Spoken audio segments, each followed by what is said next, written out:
ఈ మధ్యకాలంలో ఎక్కడ లేని దౌర్భాగ్యమైన పదం మన క్రిస్టియానిటీ డౌన్లోడ్ చేసుకుంది. పాస్టర్ గారు ఏమన్నా అంటేనంట మనోభావాలు దెబ్బతింటున్నాయంట. ఈ మనోభావాలన్నీ తగలెట్టిపోతాయి. మళ్ళీ చెప్తున్నాను, సంఘంలో మనోభావాలు ఉండవు. గద్దిస్తారు, తిడతారు, కడిగి పారేస్తారు.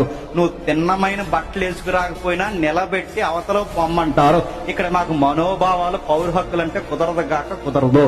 నీకంతగా నిన్ను డిసిప్లిన్ లో పెట్టకూడదు అనుకుంటే రాకు.